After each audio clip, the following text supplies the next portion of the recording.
We're back in the Gunners Club. And you're here with us, you're here with Seuss and with Gunner. We were having a couple of beers and a bit of a chat around, well, I guess the disastrous state of the craft brewing industry in Australia at the moment. And what a shame. They're all bloody falling over like Yeah, dominoes. it's in quite a bit of a state of peril at the moment. Now, if you're like us and you love to drink and you love what you drink, you're going to find this very interesting. I love the craft brewery industry in Australia. So craft brewery, really, we're talking about anything which is independently owned. As opposed to corporate As, entities. yeah, I mean, they're all corporate entities, but as opposed to the large Yeah, multinational yep. entities, things like that. Now, I'm going to talk to you as an accountant for just 5 seconds to bring you on board with exactly what's going on, and then we'll go on and talk about the really hard and fast of what's going on with the industry. When a company goes into administration, basically it's because they've got too much debt to handle.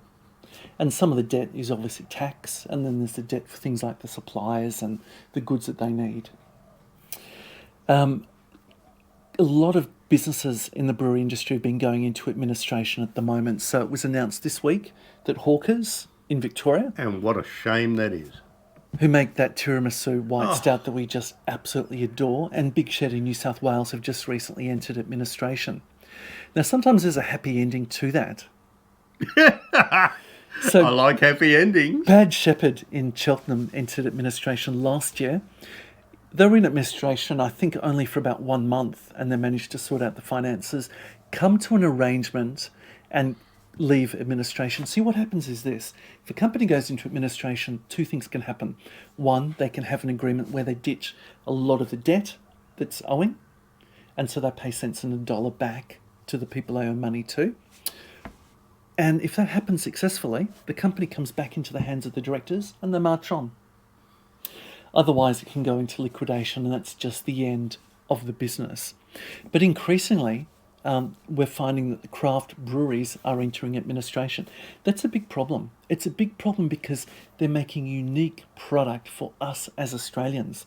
And not only that, but they tend not to just make the drafts and the lagers.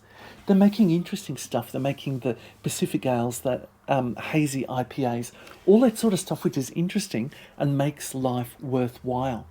Now, what we're pouring right now at the moment is a double choc, something different and something you'd expect from a craft brewery as opposed to a megalith sort of company. Now, this is interesting. You see here they've got a certified independent logo. Now, if it's a craft beer, it doesn't have to have that logo, but it's Yep. good if you are looking for something which actually is a certified And independent craft brewery in actual Australia. craft brewer. Have a look for that. These people, they represent about 5% of the industry, but about 50% of the labour for the industry in Australia. So you're really giving 100 thank yous every time you buy that sort of beer. You gotta love that label. Yeah, it's very I mean, pretty. it does promise the world, doesn't it? Actually, that would be the... I'm sure there was a James Bond film with a title very similar to that. Yeah. The world is not enough, or Yeah. something like that. That's glorious. Now, why are we in this state at the moment? And I'll share a few thoughts as to why I think. Number one is obviously cost. Excise tax is 1/3 of the cost of the beer. Now, this cost me $10.50 Australian. That's a lot. Okay, Wow. it's a boutique beer. It's a double choc. It's something special. I wouldn't buy it every day. Although it's also a bigger can. It's It's a a bigger 500 ml as opposed to a 375. But it's worth sharing with you. So $10.50, a third of that. $3.50 is just excise. Yeah. Now, on That's top huge. of that, a lot of these craft breweries are facing debt that they've accrued when all the doors were shut Yep. with COVID. And so they've got to somehow negotiate that Trade debt. out of that. Yeah, or manage that debt somehow. Some things which we think are not a big deal really are, like complying with Victorian legislations or Australian legislation. Now, this pregnancy warning that hawkers have put on this can, have a look at that. So what Yep, they've yep. had to do is put a new colour plate in to emboss the cans, all right?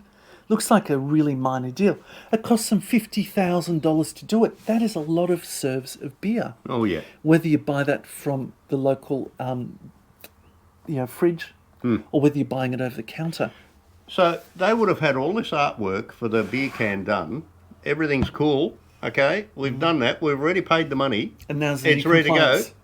And legislation has changed, so they had to put that little piece on there, and that's just cost them another 50 grand. Yeah.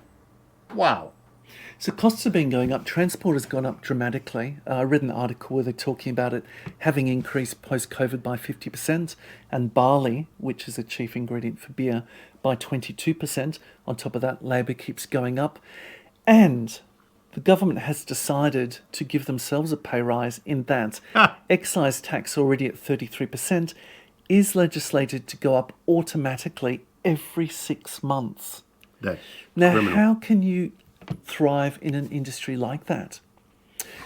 When I was a kid, and I still remember the feeling. Can you still remember back that far? I can remember the scorched feeling of my skin and trying to peel it off the vinyl seats of a Holden Kingswood or an XA or XB or XC Falcon and things like that. And we used to be left in the car park of the RSL. Yes. The adults would go in and have a few sherbets. And you could have a few sherbets because it wasn't the same 0.05 liquor and there wasn't people willing to pull you over at every stop. So if you're going to the pub, and you went to the pub recently for a counter. I did, counter yes. lunch. Yep. You'd be still paying that off. Luckily, we qualified for a seniors meal. It's a true, authentic seniors moment. But you go there and it's a lot more expensive. You can only have a few drinks because of blood alcohol. And not only that, but it's now so expensive to buy beers, you're careful what you're buying. But even if you did want to buy a craft beer, an Australian craft beer, you've got to find it on the taps. Now, some of these independent breweries are having to pay literally tens of thousands of dollars to have 1 or 2 taps amongst maybe 10 taps, which is theirs. Yeah, because the corporates buy them and they can afford to buy them. It's like fighting for space on a supermarket shelf. That's exactly what it is. Yep. Yeah. Yep. But hello, there's another problem that's even worse than that.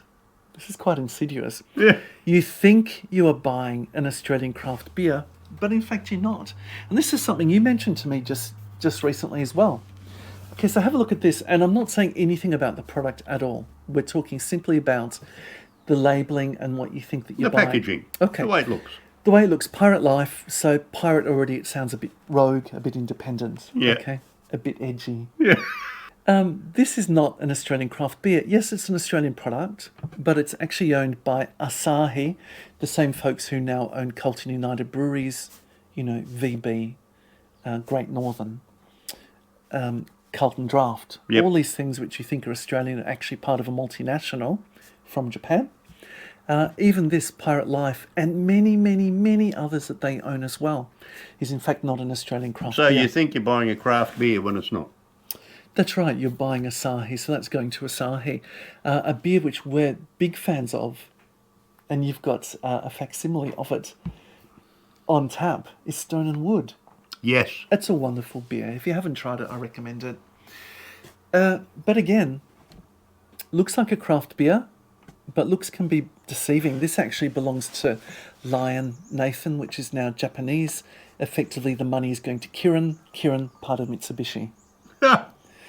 So you've got to be really careful if your goal is to buy an Australian craft beer. I really encourage you, have a look for that symbol, the certified independent symbol, or do the research simply. You've all got your phones on you when you're going to the beer fridge.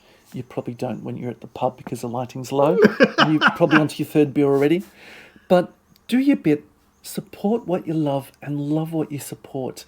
I really want us to still have a craft brewery industry in Australia because they're places you can go and visit quite often. They're brewing unique things for our palate and also stuff that you wouldn't ordinarily find. And it's disproportionate the amount of labour which is participating in brewing that stuff for us in Australia. And jobs as well. Yeah, I wholeheartedly advocate that you look for that. I think there's only one thing to do. Drink more beer. But be careful and discerning what you're buying because we love this industry and we want it to flourish. Well, I flourish. Well, you're growing like weeds. Yeah, exactly. This is But the devil always takes care of his own, doesn't he?